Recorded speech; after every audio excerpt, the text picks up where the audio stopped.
Olá, alunos e alunas da Educação de Jovens e Adultos de Pernambuco. Hoje a gente vai para mais uma aula de inglês, os verbos modais, só que dessa vez a gente vai ver outros verbos modais. Dois verbos modais, should e must. Esses dois verbos modais são usados igualmente aos outros. Vocês lembram que os verbos modais são verbos independentes? Lembram disso?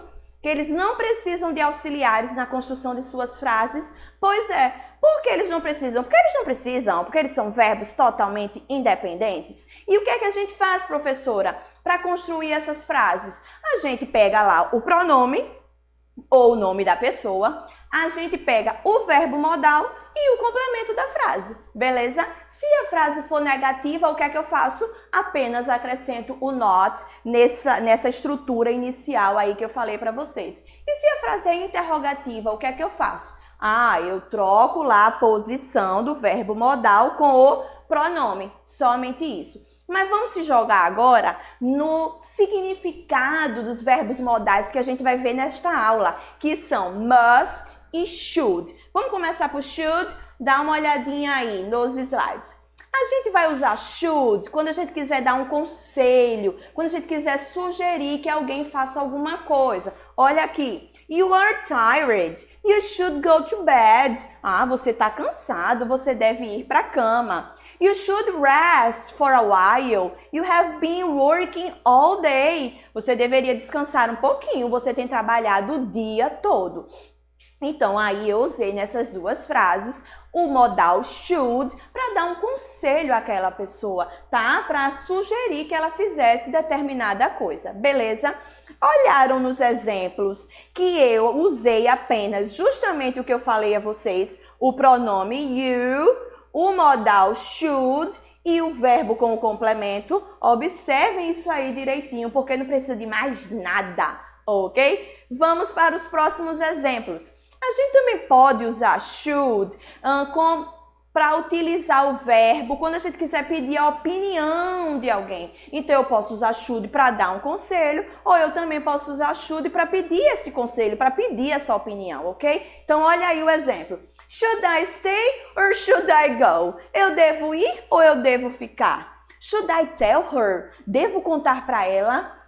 Então, quando eu quero pedir algum conselho, eu também posso usar should. E lembra do que eu disse a vocês? Que na interrogativa é só trocar a posição do verbo com o pronome, do modal com o pronome. Pronto, foi isso que a gente viu aqui no exemplo. Olha aqui no slide.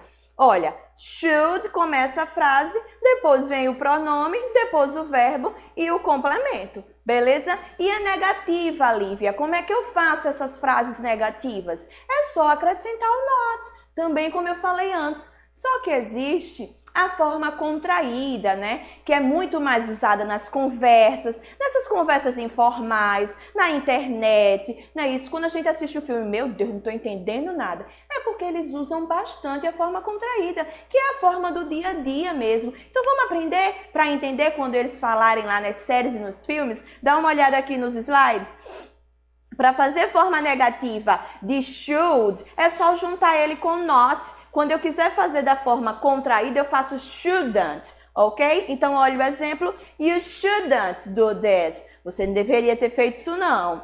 You should not go to sleep so late. Você não deve dormir tão tarde. Então, ó, you should not, sem contração. Com contração, shouldn't, ok? Vamos agora para ought to. O que é ought to? Eu nunca ouvi falar nisso. É a mesma coisa que should, só que ought to é uma coisa que entrou em desuso, é uma expressão que entrou em desuso, uma coisa já antiga. O mais usado é o modal should, por isso que vocês podem não saber o que é, mas significa a mesma coisa. Então, olha aí o exemplo. We ought to go there and see how we can help. A gente deve ir lá, né, para ver como é que a gente pode ajudar. I ought to stay here, but I won't. Eu deveria ficar aqui, mas não vou não, viu? You ought to stop smoking. Você deveria parar de fumar. Então vejam os três exemplos. O que foi que eu fiz? Dei um conselho, Ou falei do que eu deveria fazer, ok? Então, should e ought to, eles têm o mesmo significado. Mas é o que eu falei para vocês, olha aí nos slides. Que eles têm o mesmo significado, só que segundo as gramáticas mais atuais, ought to tem se tornado justamente menos frequente, né? O uso dele caiu em desuso, nunca mais foi usado, ok? E o mais usado é should. Beleza?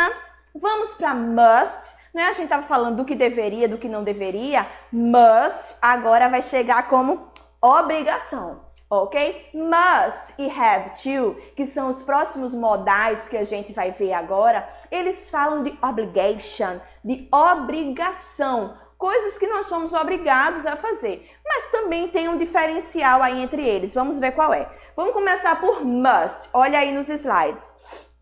A gente vai usar must para exprimir uma opinião, uma constatação sobre algo que acreditamos ser verdade. Olha o exemplo. You have been working all day. You must be tired. Veja só. Ah, Lívia, tá dando conselho? Não, não tá dando. Vamos para o significado. Você trabalhou o dia todo. Deve estar cansada. Nesse deve aí, ele está expressando uma coisa que ele acredita. Poxa, a pessoa trabalhou o dia todinho, deve estar cansada, ok? She hasn't eaten today. She must be hungry. Ela não comeu nada o dia hoje, deve estar com a fome, viu? Então, esse must está expressando algo que eu acredito pelas coisas que eu tenho visto, ok?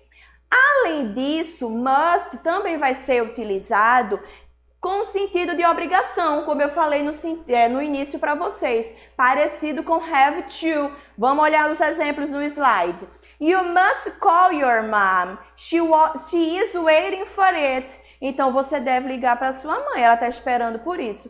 É um deve, mas é diferente do outro. Eu não estou dizendo que alguém deve ligar porque eu estou vendo que a mãe está ansiosa. Não, você deve ligar, ó. Tipo uma obrigação, mas sem ser obrigação mesmo. É aquela coisa de dever, de ser legal, né? Então, você deve ligar para sua mãe, ela está esperando. You must call your mom, ok? A gente também vai usar, vejam só, must e have to, nas frases afirmativas, eles vão ter sentidos iguais. Olha aqui nos slides. E se tratando de sentenças afirmativas, a diferença entre have to e must praticamente não existe, tá certo? A gente pode usar eles nas mesmas ocasiões. You must be here at 9. Você tem que estar aqui às 9. You have to be here at 9. A mesma coisa, você tem que estar aqui às 9. You must wear a tie. You have to wear a tie. Você tem que usar uma gravata. Então, o que é que a gente entende? Frases afirmativas, must e have to, têm o mesmo significado, beleza? De obrigação, ok? Além disso, have to e must, eles também podem ser usados para expressar uma ideia no presente ou uma ideia no futuro. Olha aí o exemplo. You must make your bed every day. You have to make your bed every day. Então, ó, quando eu digo assim, você tem que fazer sua cama todo dia. Essa ideia tanto pode ser no presente como pode ser no futuro, né? Ela dá uma ideia de presente e de futuro, de rotina. E eu posso usar com must ou com have e vai ter o mesmo significado, beleza? Já para expressar uma ideia no passado, você não pode usar must. Afinal, assim como a maioria dos verbos modais, must não possui forma no passado. Já have tem, viu? Olha aqui no exemplo. Quando eu vou falar no passado, eu uso have porque ele tem a forma no passado, que é had to. Olha o exemplo.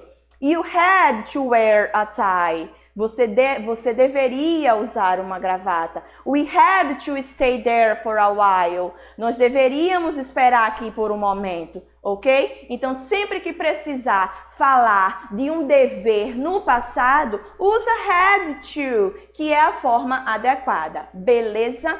E a negativa, como é que é? A negativa vai ser usada para exprimir coisas que não devem ser feitas. Olha aí o exemplo. What I told you is a secret. You mustn't tell anyone. Então, o que eu te contei é um segredo. Você não deve contar para ninguém. Então, se você quer dizer o que alguém não deve fazer, usa must junto com not, ok? Que vai ser esse o significado. E quando a gente usa, olha aí nos slides, quando usamos must not ou mustn't, passamos a ideia de uma obrigação mais enfática. Ou seja, a pessoa não pode fazer aquilo de jeito nenhum. Se ela fizer, o negócio pode ficar feio pro lado dela, viu? Já quando a gente usa not have to, é uma situação opcional. Ela não tem que fazer aquilo, mas também se fizer, não vai dar nenhum BO, né? Como dizem aí. Então, olha o exemplo. You must not do this. You don't have to do this. No primeiro eu digo, você não deve fazer isso. E no segundo eu digo, você não tem que fazer isso. Sabe? É diferenciado. Vamos olhar esses exemplos para encerrar. Rafaela must ou Rafaela has to be here at 8 o'clock tomorrow. Okay, the rest of you don't have to be here until 9. Então o chefe chegou e disse, Rafaela, ó, tu tem que estar aqui de 8 da manhã amanhã, vice? O resto de vocês não precisa chegar aqui antes das 9, ok? Então Rafaela tem que chegar às 8. O resto não precisa chegar antes das 9. Olha embaixo o segundo exemplo. Rafaela must or has to be here at 8 o'clock tomorrow, ok? The rest of you mustn't be here until 9. É uma strong obligation, é uma obrigação forte. Vejam o que ele disse. Rafaela tem que estar aqui às 8 da manhã.